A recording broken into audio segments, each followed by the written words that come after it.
They are responsible for some of the most insane shit in Ultra Kill, like comboing enough damage to one-shot a boss. Oh my god.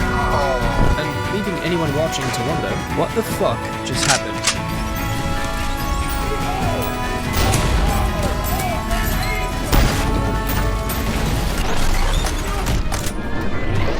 Machine, my dad just grounded me. What you just saw was a clip from the world record run of level 3-2 in the 80% category. So yeah, it's definitely natural to be confused by it, considering the very technical process that was executed in about 9 seconds. But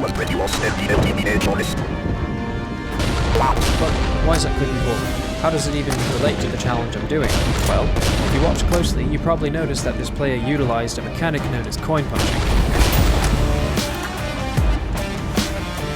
In short, it's a really cool but kind of difficult way of dealing damage, and they also use what's called dead coining, but that's a pretty complex mechanic that I'm not going to explain in this video. I mean, it's relevant anyway because we're not going to be doing any of that. No.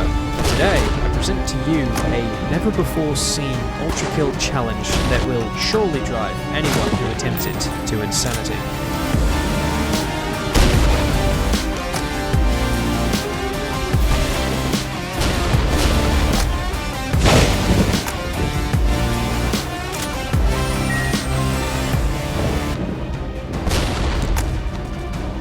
Before we can start though, you kind of need to know the rules, so let's go over those.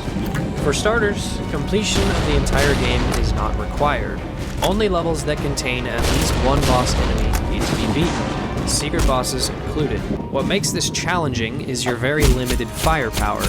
You're only allowed to defeat most bosses with only coin punches, with the exception of Leviathan and Cancerous Rodent.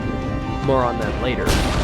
Any accidental damage not stemming from a coin requires you to completely restart the level.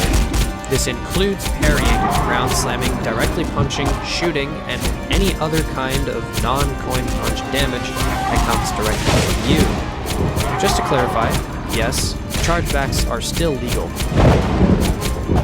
As for enemies other than bosses, you aren't limited in how you can kill them, meaning you can utilize more than just coin punching, but you are limited in what you're allowed to carry throughout the run. So here's a list of those legal weapons.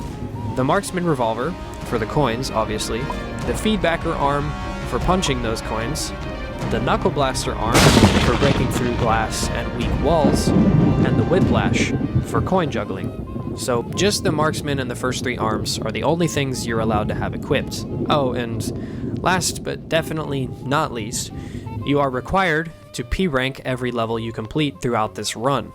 Spare change percent is not achieved until you do. And just to cover a technicality, some levels containing a secret boss can normally be P-ranked without defeating the boss. But in this challenge, it is required that you do, or the run is invalid.